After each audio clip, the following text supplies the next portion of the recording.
Local ট্রেনে গেলে যেটা হয় সেটা হচ্ছে বিভিন্ন প্রকারের মানুষদের সঙ্গে দেখা হয়। তো আজকে দেখা হলো একজন প্রতিবাদী মানুষের সঙ্গে, যথারীতি ট্রেন থেকে থুতু ফেলছিল এবং আপনাদেরকে স্ক্রিনে দেখাবো যার গায়ে থুতুটা পড়লো তিনি একটা কমপ্লেন করলেন, তো পাশে বসা ভদ্রলোক কমপ্লেন করলেন। তো এই প্রতিবাদগুলো আমাদের ভেতরে হারিয়ে গেছে বলে আমরা কোথাও পিছিয়ে গেছি। আমাদের প্রতিবাদ করতে হবে, ছোট ব্যাপার হোক বড় ব্যাপার হোক।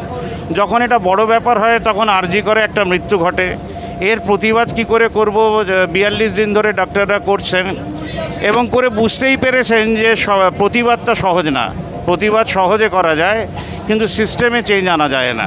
তাই বেসিক প্রশ্ন হলো আপনি কীভাবে প্রতিবাদ করলে কোন সিস্টেমে চেঞ্জ আনতে চাইছেন, সেই প্রশ্নটা রাখছি। আইনকে দেখতে পাচ্ছেন, বেসিক যে প্রশ্নটা সেটা হচ্ছে আমাদের অনেকগুলো ভুলভাল সিস্টেম ভারতবর্ষে চলে, তাই মানুষ গরিব এবং গরিবই হতে থাকে ধনী লোকেদের হাত ধরে। কোন সিস্টেমে চেঞ্জ আনতে চাইবেন, কীভাবে চেঞ্জ আনতে চাইবেন? আমার কাছে মনে হয় প্রতিবাদ করাটা সোজা। সিপিএম 77 বছর ধরে প্রতিবাদই করছে, চেঞ্জ কিচ্ছু আনতে পারেনি, ক্যাডারদেরও বড় লোক করতে পারেনি। আপনি কোন প্রতিবাদের ভাষা বলছেন? আমার অর্থে প্রতিবাদ হলো নিজের মেরুদণ্ড সোজা রাখা, নিজের সততার সাথে সাথে আপোষ না করে প্রতিবাদ করা, তবেই একমাত্র সম্ভব সমাজে পরিবর্তন। নিজে অনৈতিক কাজ করব, নিজে অসৎ হব আর লোককে প্রতিবাদ করে সমাজে পরিবর্তন চাইব, সেটা কখনোই সম্ভব নয়। আপনার প্রসঙ্গেই বলি, সিপিএমের মানুষগুলো সবাইকে শিখিয়েছে তোমরা কিছু চুরি করো না, জোর চুরি করো না, সৎ হও, কিন্তু প্রত্যেকের নেতাই অসৎ পথে বড়লোক হয়েছে। তাহলে নিজের আদর্শ ঠিক রাখতে হবে, তবেই প্রতিবাদ সম্ভব, আর সেই প্রতিবাদের গুরুত্ব তবেই বোঝা যায়, নাহলে সবটাই বেকার হয়। বলছি এটা তো অনেকটা ভাষা হলো, স্পেসিফিকভাবে বলুন ভারতের কোন সমস্যার সমাধান আপনি চাইছেন আর কিভাবে সেটা করা যায়? ভারতবর্ষের সমস্ত সমস্যার মূলে হচ্ছে রাজনৈতিক ব্যক্তিত্বদের কার্যকলাপ।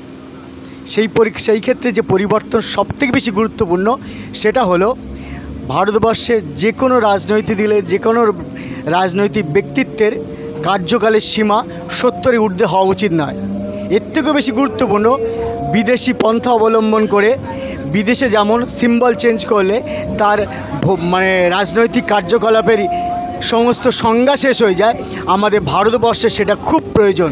না হলে মানুষ আনডিউ অ্যাডভান্টেজ নেওয়ার জন্য, বিশেষত এই রাজনৈতিক ব্যক্তিত্বগুলো আনডিউ অ্যাডভান্টেজ নেওয়ার জন্য সকাল সন্ধ্যে পার্টি চেঞ্জ করে, কালার চেঞ্জ করে।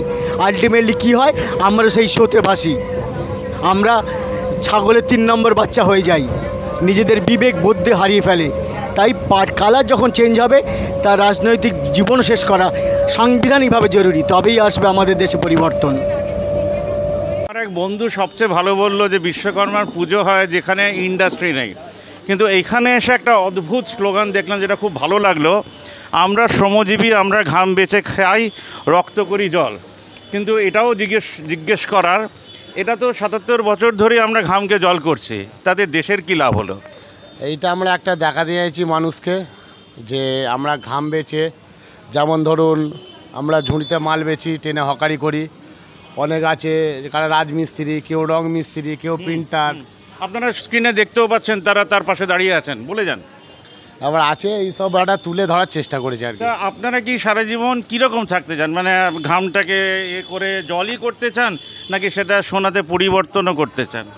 দেখুন বড় লোকেরা তো বড় লোক হচ্ছে আর গরিবরা আরও গরিব হচ্ছে, কোনটা হতে চান? আমাদের যে জায়গাটা আছে আমরা এইভাবেই দীর্ঘদিন চলে আসছি, আমাদের কোনো এনে আমাদের ঘাম বেচে জল করে, আচ্ছা, মানে পরিশ্রম করে খেতে। হ্যাঁ, এই যে পরিশ্রমটা আমরা করছি। সদস্য চাঁদা আছে? হ্যাঁ আছে, আমাদের সদস্য আছে 300 এখন। কি সারা বছরে? সারা বছরে পুজোতে খালি। আচ্ছা, শুধু পুজোতে, আর কোনো কাজে লাগে না? আর মানে কোনো মেয়ের বিয়েতে, আপনাদেরই কারোর মেয়ের বিয়েতে পাশে দাঁড়ান? ওইটা আমাদের আছে, আমাদের দাদারা আছে, পার্টির দাদারা আছে, সব আমাদের এখানে আছে। পার্টির দাদারা আছে, আপনারা নেই? আমরা আছি, ওদেরকে ডেকে ডুকে আমরা কিছু দিই, দাদারা কিছু দেয়, সব করিয়ে দিই। কোনো মান্থলি মেম্বারশিপ নেই? মান্থলি আছে মেম্বারশিপ, ওটা বছরে একটা দেওয়া হয়, যে কার্ডটা আমাদের দেওয়া হয়।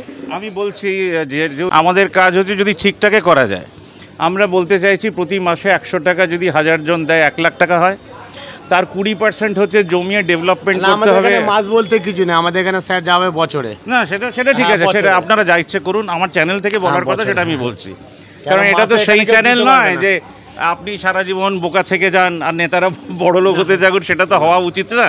প্রত্যেকেরই বড়লোক হওয়ার রাইট আছে।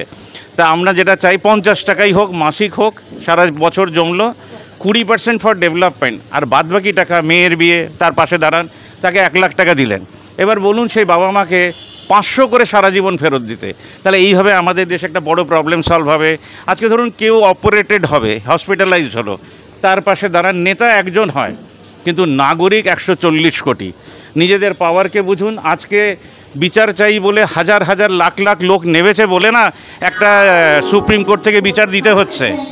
তা আপনাদের ঘাম সোনায় পরিবর্তন হোক। আর প্রতি বছর এই বিশ্বকর্মা পুজোতে এইরকম খেটে খাওয়া মানুষ একটা ইন্ডাস্ট্রি খুলবে, সেই প্রতিজ্ঞাবদ্ধ হন। ভাবনামুখের পক্ষ থেকে আপনাদের সবাইকে অনেক শুভেচ্ছা। একদম তারকেশ্বর স্টেশনে এই পুজোটা হচ্ছে এবং জানাচ্ছি নেক্সট বছর এনারা কিছু ইন্ডাস্ট্রি খুলবেন, সেটা ওনারা মাথা লাগিয়ে খুলুক, ভাবনামুখ তাদের পাশে থাকবে। ধন্যবাদ। আর কিছু বলার থাকলে বলুন। হ্যাঁ, আপনাদের সবাইকে ধন্যবাদ ও আন্তরিক ভালোবাসা অভিনন্দন জানাচ্ছি। এই দাদা এলেন, আমাদের একটু ব্রাইটনেস দিলাম, পুজো নিয়ে খুব আনন্দ পেলাম। সকল দর্শকদেরকে ধন্যবাদ, থ্যাংক ইউ। নিশ্চয়ই আসবে, সেখানে নিশ্চয়ই যাব। তারপরে কোতলপুর, তারপর নেতাজি বাস স্ট্যান্ড, সবই হবে। কিন্তু দুটো মানুষের কথা, একটা মানুষ যিনি দেশের সমস্যা নিয়ে বলছেন, বেসিক সমস্যাটা কি সেটা বোঝাতে গিয়ে অনেকটা বেগ পেতে হচ্ছে।